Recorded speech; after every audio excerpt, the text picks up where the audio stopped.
ವೀಕ್ಷಕರೆಲ್ಲರಿಗೂ ಶುಕ್ರನ ಮಹಾಗೋಚರ ವಿಶೇಷ ಕಾರ್ಯಕ್ರಮಕ್ಕೆ ಸ್ವಾಗತ. ವೀಕ್ಷಕರೇ, ವೈದಿಕ ಜ್ಯೋತಿಷ್ಯದಲ್ಲಿ ಗುರುವಿನ ನಂತರ ಶುಕ್ರವನ್ನು ಎರಡನೇ ಅತ್ಯಂತ ಮಂಗಳಕರ ಗ್ರಹವೆಂದು ಪರಿಗಣಿಸಲಾಗಿದೆ.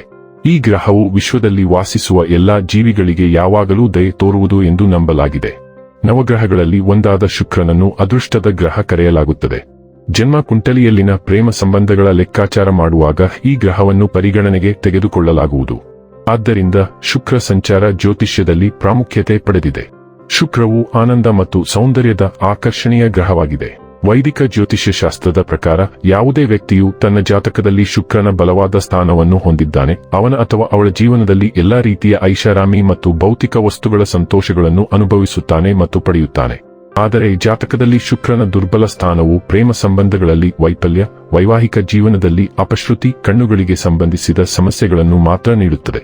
ಜ್ಯೋತಿಷ್ಯ ಶಾಸ್ತ್ರದ ಪ್ರಕಾರ ಶುಕ್ರ ಗ್ರಹವು ಇದೇ ವರ್ಷ 2026ರ ಫೆಬ್ರವರಿ ತಿಂಗಳಿನ 6ನೇ ತಾರೀಕಿನ ದಿನ ರಾತ್ರಿಯ 1:15 ಕುಂಭ ರಾಶಿಯನ್ನು ಪ್ರವೇಶಿಸಲಿದೆ. ಶುಕ್ರನು ಮಾರ್ಚ್ ತಿಂಗಳಿನ 2ನೇ ತಾರೀಕಿನವರೆಗೆ ಕುಂಭ ರಾಶಿಯಲ್ಲಿ ಇರುತ್ತಾನೆ.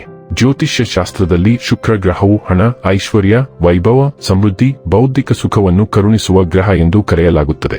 ಯಾವಾಗ ಶುಕ್ರ ಗ್ರಹವು ತನ್ನ ಚಲನೆಯನ್ನು ಬದಲಾಯಿಸುವುದೋ ಇದರ ಪ್ರಭಾವವನ್ನು ಎಲ್ಲಾ 12 ರಾಶಿಗೆ ಸೇರಿದ ಜನರ ಮೇಲೆ ಒಂದಲ್ಲ ಒಂದು ರೀತಿ ನೋಡಬಹುದಾಗಿದೆ. ಶುಕ್ರ ಗ್ರಹವು ಪ್ರತಿ 23ರಿಂದ 27 ದಿನಗಳಿಗೆ ಒಮ್ಮೆ ತನ್ನ ಸಂಚಾರವನ್ನು ಬದಲಾಯಿಸುವುದು. ಶುಕ್ರನ ಪ್ರತಿಯೊಂದು ಸಂಚಾರವು ಜೀವನದಲ್ಲಿ ಮಹತ್ವಪೂರ್ಣವಾದ ಬದಲಾವಣೆಯನ್ನು ತರುವುದು ಎಂದು ಹೇಳಲಾಗುತ್ತದೆ. ಹಾಗಾದರೆ ಬನ್ನಿ, ಇಲ್ಲಿ ಶುಕ್ರನ ಕುಂಭ ರಾಶಿಯಲ್ಲಿ ಈ ಗೋಚರ ಇಲ್ಲಿ ಪ್ರತ್ಯೇಕವಾಗಿ ಮಕರ ರಾಶಿಯ ಜಾತಕದ ಪಾಲಿಗೆ ಹೇಗೆ ಸಾಬೀತಾಗಲಿದೆ, ಯಾವೆಲ್ಲ ಫಲಗಳು ಇಲ್ಲಿ ನಿಮಗೆ ಲಭಿಸಲಿವೆ ಮತ್ತು ಯಾವ ವಿಷಯವಾಗಿ ಇಲ್ಲಿ ನೀವು ವಿಶೇಷ ಎಚ್ಚರಿಕೆ ಹೊಂದಿರಬೇಕು ಅನ್ನೋದನ್ನ ನೋಡೋಣ. ಎಂದಿನಂತೆ ನಮ್ಮ ವಿನಂತಿ ಎಂದರೆ, ನೀವಿನ್ನೂ ನಮ್ಮ ಚಾನೆಲ್ ಅನ್ನು ಸಬ್ಸ್ಕ್ರೈಬ್ ಮಾಡಿಲ್ಲವೆಂದರೆ ದಯವಿಟ್ಟು ಈಗಲೇ ನಮ್ಮ ಚಾನೆಲ್ ಅನ್ನು ಸಬ್ಸ್ಕ್ರೈಬ್ ಮಾಡಿ.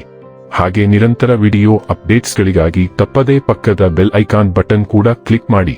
ವೀಕ್ಷಕರೇ, ಮಕರ ರಾಶಿಯವರಿಗೆ ಶುಕ್ರನು 5ನೇ ಮತ್ತು 10ನೇ ಮನೆಗಳ ಅಧಿಪತಿಯಾಗಿದ್ದು 2ನೇ ಮನೆಯ ಮೂಲಕ ಸಾಗುತ್ತಿದ್ದಾನೆ.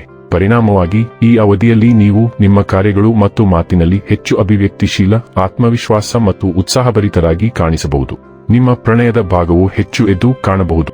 ವೃತ್ತಿ ಜೀವನದ ವಿಷಯದಲ್ಲಿ ನೀವು ನಿಮ್ಮ ಮೇಲಧಿಕಾರಿಗಳ ವಿಶ್ವಾಸ ಮತ್ತು ವಿಶ್ವಾಸವನ್ನು ಗಳಿಸುವ ಸಾಧ್ಯತೆಯಿದೆ.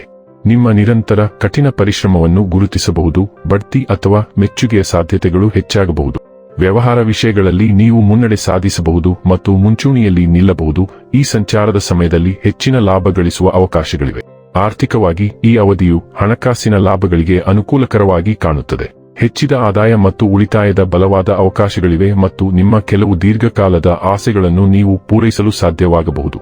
ವೈಯಕ್ತಿಕವಾಗಿ ನೀವು ನಿಮ್ಮ ಜೀವನ ಸಂಗಾತಿಯೊಂದಿಗೆ ಸಂತೋಷದ ಕ್ಷಣಗಳನ್ನು ಹಂಚಿಕೊಳ್ಳಲು ಸಾಧ್ಯವಾಗುತ್ತದೆ ಮತ್ತು ಸಾಂದರ್ಭಿಕ ವಿಹಾರ ಅಥವಾ ಗುಣಮಟ್ಟದ ಸಮಯವನ್ನು ಒಟ್ಟಿಗೆ ಯೋಜಿಸಬಹುದು. ಇದು ನಿಮ್ಮ ಬಾಂಧವ್ಯವನ್ನು ಬಲಪಡಿಸುತ್ತದೆ.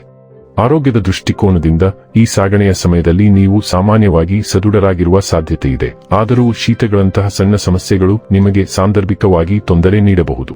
ಇನ್ನು ಕೊನೆಯದಾಗಿ ಈ ದಿನಗಳಂದು ಮಾಡಿಕೊಳ್ಳಬೇಕಾದ ಉಪಾಯಗಳ ಕುರಿತು ನೋಡುವುದಾದರೆ, ಶನಿವಾರ ಶನಿ ಗ್ರಹಕ್ಕೆ ಯಜ್ಞಹವನ ಮಾಡಿ. ವೀಕ್ಷಕರೇ, ಇದಾಗಿತ್ತು ಮಕರ ರಾಶಿಯ ಜಾತಕದವರ ಶುಕ್ರನ ಮಹಾಗೋಚರ ಮಾಹಿತಿ ಇಷ್ಟವಾದರೆ ವಿಡಿಯೋವನ್ನು ಲೈಕ್ ಮತ್ತು ಶೇರ್ ಮಾಡಿ. ಜೈ ಶ್ರೀರಾಮ್. ಕಾಮೆಂಟ್ ಬಾಕ್ಸ್ನಲ್ಲಿ ಬರೆಯಿರಿ. ಹಾಗೆ ಚಾನೆಲ್ ಸಬ್ಸ್ಕ್ರೈಬ್ ಮಾಡುವುದರ ಜೊತೆಗೆ ನಿರಂತರ ವಿಡಿಯೋ ಅಪ್ಡೇಟ್ಸ್ಗಳಿಗಾಗಿ ಪಕ್ಕದ ಬೆಲ್ ಐಕಾನ್ ಕ್ಲಿಕ್ ಮಾಡಿ.